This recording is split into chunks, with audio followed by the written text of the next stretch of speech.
मैं प्राथमिक कक्षा में पढ़ता था, तब से मेरी मम्मी-पापा ने अपने अलग-अलग विचार मुझ पर थोपना शुरू कर दिए।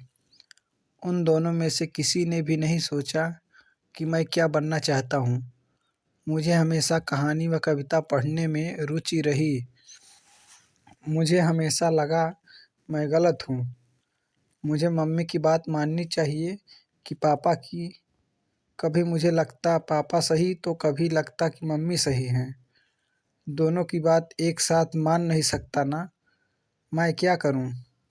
मेरे मन की बात का क्या? उसे कैसे मानूं? अपने मन को मसोस कर मम्मी की बात मान लेता तो पापा नाराज होते। उन्हें खुश करना चाहूं तो मम्मी नाराज होती।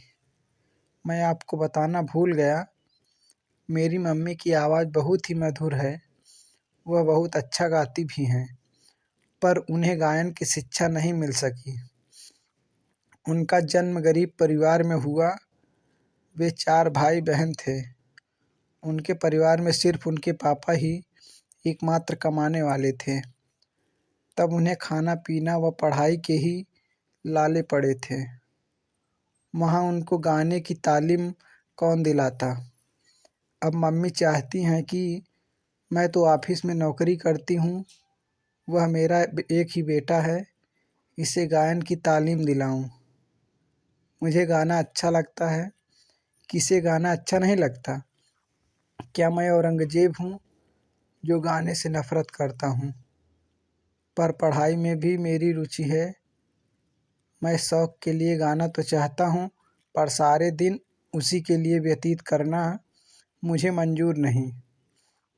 रही पापा की बात तो वह मुझे विज्ञान विषय पढ़ने पर जोर देते हैं ताकि डॉक्टर बनूँ। अभी से ही तुम्हारी रुचि विज्ञान पर होनी चाहिए। गाना-वाना बंद करो, पापा कहते हैं। क्या कोई मेरी भी बात सुनेगा? स्कूल की टीचर मैम मुझे बहुत चाहती हैं। वे कहती हैं कि तुम बोलने की बड़ी खूबी है। तुम भाषण व वाद प्रतियोगिता में भाग लो। मुझे खेलना कूदना अच्छा लगता है। हमारे पीटीआई सर भी कहते हैं तुम्हारा बॉडी स्ट्रक्चर भी खिलाड़ी जैसे है, तुम खेल कंपटीशन में भाग लो। हे ईश्वर, मैं क्या करूं? मुझे क्या पसंद है, मेरी क्या इच्छा है, ये तो कोई भी नहीं पूछता। सब मुझसे अपनी अपनी उम्मीदों को पूरा कराना चाहते हैं। मेरी मम्मी मुझे सुबह 4:30 बजे उठाकर रियाज़ कराने को कहती है। पापा कहते हैं सुबह ब्रह्म मुहूर्त का समय पढ़ने का है। बेटा विज्ञान के फार्मूले याद करो। गणित के लिए सुबह का समय फ्रेश रहता है। मुझे जगा कर मेरे मम्मी पापा सो जाते हैं। मैं सोचता हूँ कि मैं क्या करूँ। मुझे लगता है कि सुबह सुबह ताज़ी हवा में दौड़ लगाऊँ। कभी कभी तो पापा परमिशन दे देते हैं जब पापा अकेले होते हैं और मम्मी बाहर गई होती हैं। तब आपको मैं क्या बताऊँ, मुझे बहुत सुकून मिलता है। मुझे ऐसा लगता है कि मुझे दुनिया भर की खुशी मिल गई। वह सारा दिन मैं तरोताज़ा रहता हूँ। सबसे बात करने की, हंसी मजाक करने की, पूरे दिन गुनगुनाने की इच्छा होती है। मेरी रियाज करने की भी इच्छा होती है। मेरा मन पढ़ने में भी लगता है। टीचर की हर बात को मानने का मेरा मन करता है, पर मम्मी को ये बात कैसे समझा सकता हूँ? उन्हें ये बात समझ क्यों नहीं आती? वैसे एक बात मेरी समझ में नहीं आती, पापा बड़े हैं और बड़ी कंपनी में सीईओ होने के बावजूद भी वे मम्मी को समझा कर कोई फैसला क्यों नहीं ले पाते? मेरी मम्मी भी बड़ी कंपनी में काम करती हैं। वह भी अपने कार्यस्थल पर बड़े फैसले लेती हैं। रोज़ न्यूज़पेपर में उनके काम की तारीफ होती है, पर पता नहीं क्यों दोनों मिलकर मेरे लिए मेरी रुचि के अनुसार एक ही फैसला भी नहीं कर पाते। क्या उन्हें मेरी बात समझ नहीं आती? उन्हें मेरे लिए सोचना व फैसला लेना बहुत बड़ा कठिन काम लगता है। वे इस मामले में मेरी भी मदद भी तो ले सकते हैं, मुझसे मेरी इच्छा पूछ भी तो सकते हैं ना। मैं मंदबुद्धि नहीं हूँ, मेरी होशियारी व अक्ल की सब तारीफ करते हैं। जाने क्या बात है, मेरे मम्मी पापा मुझे क्यों नहीं समझ पाते, मेरे मन के मुताबिक फैसला क्यों नहीं लेते। ऐसी बात नहीं कि मम्मी व पापा मुझे नहीं चाहते, मेरे लिए खूब खिलौने एक से एक महंगे खरीद कर लाते हैं, पर वे भी मेरे रुचि के अनुरूप नहीं। जो उन्हें पसंद आता है वही लाते हैं।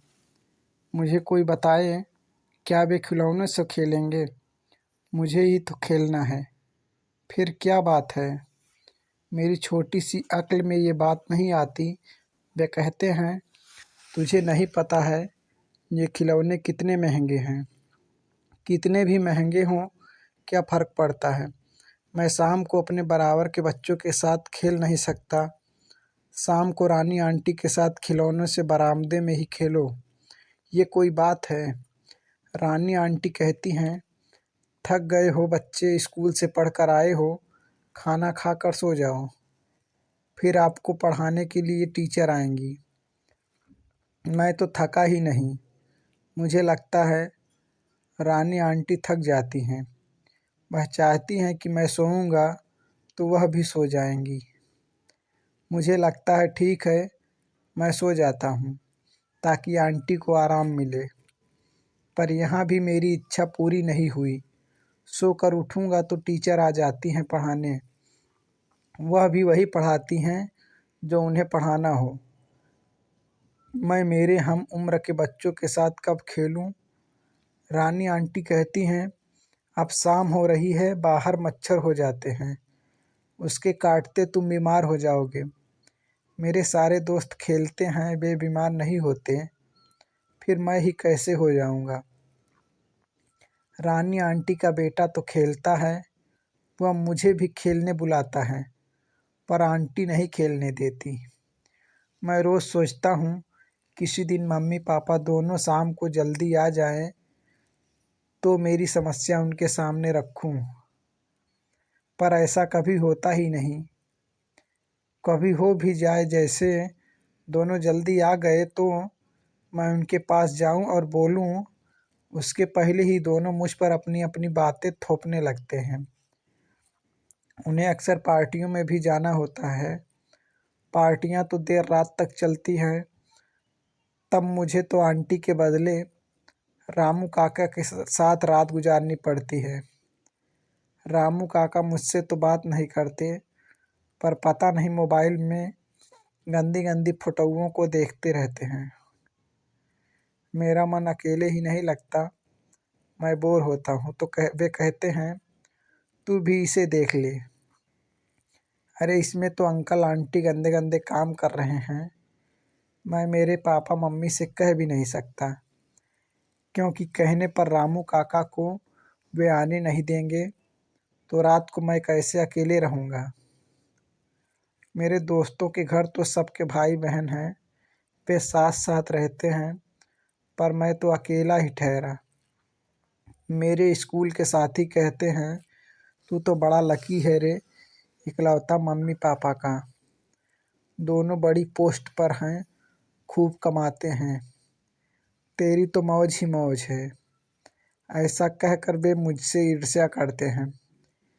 हे भगवान, उन्हें कैसे बताऊं मैं कितना अकेला बेसहारा, मम्मी पापा के होते हुए भी अनाथ जैसा, घुटा घुटा अपनी बात कहने में असमर्थ हूँ। मैं तो कैदी जैसे जिंदगी जी रहा हूँ। कोई मुझसे प्यार नहीं करता, ऐसा जीना भी कोई जीना है। मेरी पाठ्य पुस्तक में कविता बचपन में लिखा है, मेरा बचपन कोई मुझे लौटा दे। क्या वे ऐसा बचपन चाहते थे, या उनका बचपन कुछ और ही रहा होगा। मैंने तो ये सारी बातें इस डायरी में लिख दी। अब ये डायरी रद्दी में बिकने जाए या कोई पढ़े और शायद मेरी समस्या का समाधान निकाल सके। इसी उम्मीद में मैं इकलौता अमीर बेसहारा अनाथ पुत्र अपनी बात यहीं समाप्त करता हूँ। दोस्तों, अगर यह कहानी आपको अच्छी लगी हो तो प्लीज़ अपने दोस्तों के साथ भी शेयर कीजिएगा। Thanks for watching this video. Thank you.